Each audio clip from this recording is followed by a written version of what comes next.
meus irmãos e minhas irmãs, estamos de volta, reunidos em nome do Pai, do Filho, do Espírito Santo. Amém. E vamos dar sequência ao nosso estudo sobre os livros de Samuel. Primeiramente, relembrando os fatos principais do primeiro livro, para a gente dar sequência. Então, no primeiro livro, nós temos ali a vocação de Samuel, a sagração, né, de Saul como o primeiro rei de Israel, a transição do governo teocrático para o governo, né, dos reis, né, aquele anúncio do livro dos Juízes, como não havia rei em Israel, isso aí tudo vocês já sabem. Então nós vimos que implantada esse regime, né, dos reis, nós temos na figura de Saul o desastre inicial da monarquia, quando Saul comete 3 pecados que vão desagradar a Deus, e por isso ele, logo no início do seu reinado, ele já é declarado como, né, você vai ficar de lado. E Davi, muito brevemente, assume como o rei de Israel, segundo o coração de Deus. Né? De fato, de direito, vai acontecer agora no segundo livro.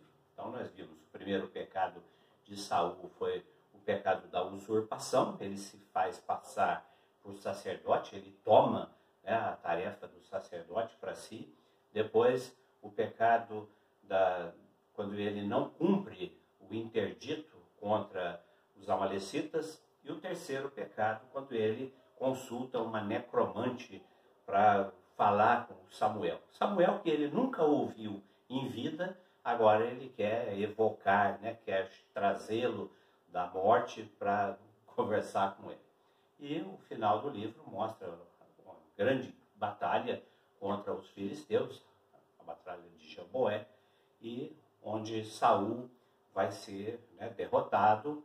E nós falamos na transição do primeiro para o segundo livro, e nós temos 2 narrativas da morte de Saul. Na primeira delas, ele pede ao seu escudeiro, né, ele já machucado, derrotado moralmente, ele pede para o seu escudeiro tirar a sua vida. O escudeiro, fiel, né, ao seu senhor, ele se recusa, e então Saul se lança sobre a sua espada e tira a sua própria vida, e logo em seguida o escudeiro faz a mesma coisa. Na segunda narrativa, já dentro do segundo livro, nós temos um personagem anônimo que se aproxima de Davi e narra a morte de Saul como se ele, né, esse indivíduo, tivesse atendido ao apelo de Saul e tirado a sua vida com a espada. Lembrando aquilo que nós falamos no primeiro livro de Samuel, né, o respeito, a fidelidade de Davi para com Saul, o ungido do Senhor. Então Davi, revoltado com a frieza desse sujeito que tirou a vida de Saul, ele vai mandar matá-lo. Então essa é a transição, né, do finalzinho da vida de Saul. E o segundo livro de Samuel, como nós falamos no início do nosso estudo, nessa divisão, que antes era um livro só, nessa divisão, o segundo livro de Saul tem como objetivo literário, né, narrar, conter, enfatizar a história do reinado de Davi. Davi que passa a ser o rei por excelência. Né? A partir dele, nós vamos estudar o livro dos reis, os vários reis que se sucederam, todos eles são avaliados, são analisados comparativamente com Davi. Foi bom igual Davi, não foi bom como Davi foi. Então o parâmetro, a referência de rei é Davi. Então, aí o que nós temos no segundo livro? Né? É uma história, um emaranhado, e aí eu chamo a atenção de vocês, né, para observar o seguinte, que houve aquela manifestação, né, aquele alarde todo no livro dos Juízes para valorizar a monarquia, valorizar o reinado. E agora, né, desde que Samuel falou para os filhos de Israel, vocês não sabem o que é ter rei, tudo aquilo que nós já estudamos no capítulo 8 do primeiro livro de Samuel, né, agora isso começa a tomar corpo, agora isso começa a se fazer presente na história do palácio real, né, da casa do rei, e em torno da sua história, da sua vida, da sua família. O que a gente costuma ver nos filmes épicos, nos filmes de rei, palácio e tudo mais? Traição, morte, né, infidelidade, enfim, uma loucura, uma coisa absurda. Isso vai ser retratado no segundo livro de Samuel, quando, né, Davi inicia o seu reinado.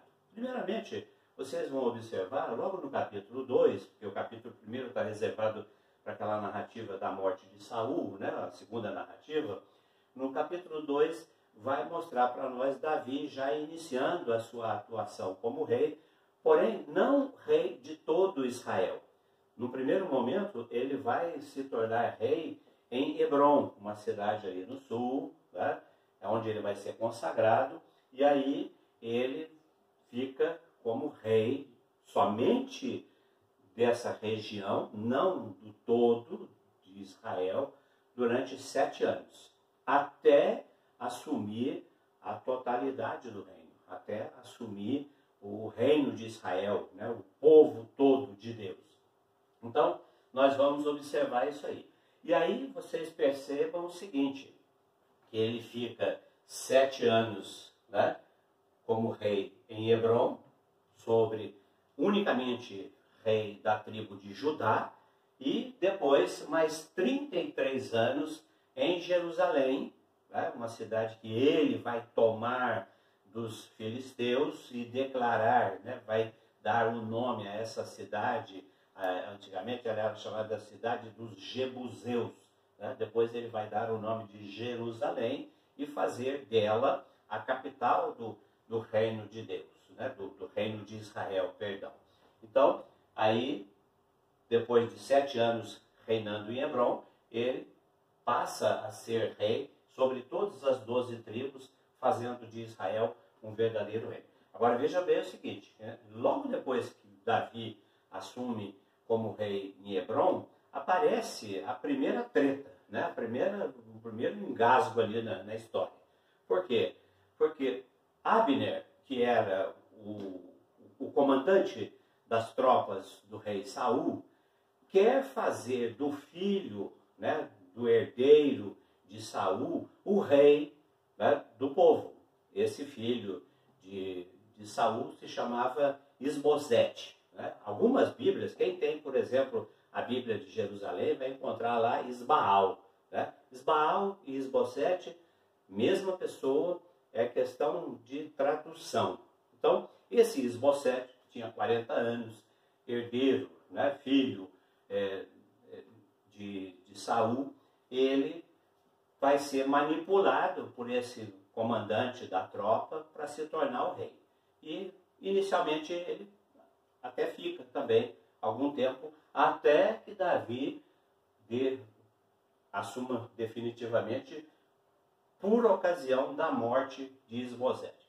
Eu não tenho como, né, relatar para vocês aqui todos os meandres da história, mas vocês leiam ali, capítulo 2, 3 e 4, vai mostrar essa realidade da monarquia que eu acabei de citar para vocês. Traições, né, puxada de tapete, infidelidade, e eu vou ficar com o poder, e assim por diante. Então, esse Abner vai ter um atrito com Joabe, que é o comandante das tropas de Davi, e a partir dali, né, a coisa vai se tornando efervescente, e Davi, né, depois da morte de Isbosete, né, que aqui está escrito rival, mas é filho, né, é filho de Saul. Enquanto Isbaal, ou Isbosete, né, o quarto filho de Saul, tentava reinar sobre as outras tribos, Davi, né, estava reinando em Hebrom. E aí no capítulo 3 vai mostrar os primeiros filhos de Davi. Davi que teve muitos filhos, né? Uma prole bastante numerosa, e depois do assassinato, né, da morte de Isbosete, que é o mesmo de Isbaal, e o assassinato de Abner, que era, né, aquele chefe, o comandante das tropas de Saul. Então, é um combate atrás do outro, mata aqui, morre ali, tira esse, tira aquele, e a história vai se definindo. Então, é história, gente, é história. Então, não tem muita, assim, não tem muita coisa para ser explicada. É a narrativa fria das palavras, tá certo? Então, aqui eu relacionei aqui para vocês os filhos de Davi, enquanto ele era rei somente de Hebrom, aqueles primeiros 7 anos. Então, esposa, né? Aqui no filho Aminon, depois com Abigail ele teve um filho chamado Queleabe, depois Absalão, Adonias e assim por diante. Então, nós vamos ver daqui a pouco, né, que vai ter um enrosco aqui também entre Aminon, Absalão e Adonias. Espera para ver. Pode ser, tá? E ele teve também, né, em Jerusalém, depois que ele assumiu o reinado pleno de Israel, ele teve também outras mulheres e concubinas, né? E com uma delas ele vai ter aqui o filho Salomão, né? O filho Salomão, que vai ser o seu sucessor, tá? Nós já vamos mostrar isso aí. Uma coisa também que é destacada nesse livro é quando Davi se apodera da cidade de Jebuseus, e ele toma para si e declara essa cidade como a capital do reino. Ele sente que a arca não podia ficar onde ela estava, num local, né, assim, qualquer, enquanto ele, né, estava ali na capital, morando luxuosamente lá na sua casa. Aí eu convido vocês para retomarem um pequeno trecho do primeiro livro de Samuel, no capítulo 7. Leiam lá, né, de novo o capítulo 6 e o início do capítulo 7. O que vocês vão encontrar? Vocês vão encontrar o seguinte: no capítulo 6, nós temos a narrativa da devolução da arca que foi tomada pelos filisteus, e aí a arca, né, com eles trouxe uma série de desastres, de pestes, ratos, enfim, eles foram ficando malucos e tomaram a decisão de devolver imediatamente a arca. E isso foi feito, né, com tudo ali, um carro novo, uma junta de boi que nunca tinha trabalhado, vocês já leram sobre isso.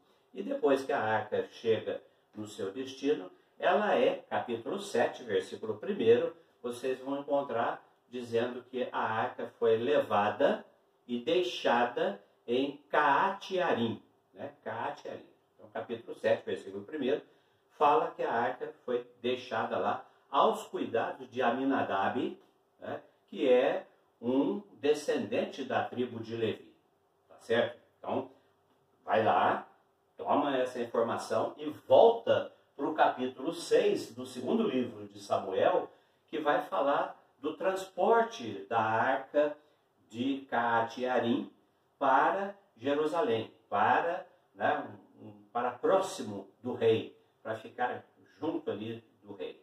E nesse capítulo 6, vocês vão arrancar os cabelos com um trecho que consta desse livro, desse capítulo, que fala que a arca, né, sendo levada para Jerusalém, acompanhada por Osa, né, e o seu irmão, que não me lembro agora o nome, mas o personagem mais importante é Osa. As Bíblias evangélicas chamam ele de Uza, tá? E acontece o seguinte: a arca está sendo transportada por um carro de boi e, de repente, num determinado ponto da viagem, os bois, né, escorregaram e a arca ia tombar. Esse Osa se precipitou e foi lá e segurou a arca e foi fulminado por Deus. Né? Então, meu Deus, o homem queria fazer o bem e Deus acaba... Então, há que se fazer uma leitura bem, né, detalhada desse capítulo 6, unindo esse capítulo 6 com o capítulo 4 e 7 do livro dos Números e o capítulo 10 do livro do Deuteronômio. O que nós temos lá no livro dos Números, capítulo 4 e capítulo 7? Exatamente no livro dos Números, capítulo 4, nós temos a distribuição das funções por ocasião do deslocamento do santuário. Então, aí vocês vão lembrar, capítulo 6 do livro do Êxodo fala da genealogia de Levi. Levi teve 3 filhos, Gerson, Caate e Merari. Nós já estudamos isso aqui. Deus inverteu a ordem, né, e tirou de Gerson a primogenitura e deu a Caate. Então a ordem passou a ser Caate, Gerson e Merari. E na distribuição das tarefas, cada um, né, cada tribo, em função da sua importância, carregava aquilo que era mais sagrado. E o que era mais sagrado, sacratíssimo, era a arca. E isso cabia aos caatitas, aos descendentes de Caate, e lá no capítulo 4 e no capítulo 7 de Números e no capítulo 10 do Deuteronômio, vocês juntando essas leituras, vocês vão ver que havia uma ordem, né, minuciosa dada por Deus de como haveria de ser o transporte da arca. Sobre os ombros, né, sobre os ombros daqueles que foram destinados para isso. Osa era descendente de Levi. Existem indícios fortíssimos de que ele era descendente de Levi. E ele sabia dessas exigências, sabia de que a arca deveria ser tratada, né, com muito zelo, com muita veneração. E os exegetas, né, os estudiosos da Bíblia, acreditam que esse elemento, Osa, por ter a arca dentro da sua casa, né, ele passou a considerar a arca com muita banalidade. Perdeu o respeito pela arca. A arca ficou 20 anos na casa deles. E ele, então, descuidou, né, e por isso que se vocês forem ler direitinho, capítulo 6, versículos 6 e 7, no segundo livro de Samuel, vai falar e vai dizer que Osa foi, né, negligente e por isso Deus, né, tirou a sua vida. Então, esse incidente faz com que Davi resolva não ir de imediato para Jerusalém. A arca vai ficar durante algum tempo em Gete, tá? Durante 3 meses, e depois ele volta para retomar a arca e levar para Jerusalém. Então, até aí, né, vão ser apresentadas algumas narrativas de vitórias, né? Inclusive são muitas batalhas, são muitas guerras enfrentadas por Davi, e ele, né, como protegido de Deus, ele basicamente sempre sai vitorioso. Nós paramos por aqui, porque depois, no próximo encontro, nós vamos falar sobre o pecado de Davi, né? Aquilo que a gente já falou algumas vezes. Davi, embora, né, tenha se revelado fiel, obediente a Deus, ele também teve o seu momento de pecado. E aí a gente vai, né, trabalhar essa realidade. Embora pecador, mas no momento em que ele se reconhece nessa fragilidade e pede perdão, Deus dá a ele o resgate, né, da sua vida. Tá certo? Qualquer coisa, se tiver alguma dúvida, principalmente nessas conexões de Números, Deuteronômio, Levítico e Êxodo, procura a gente, tá bom?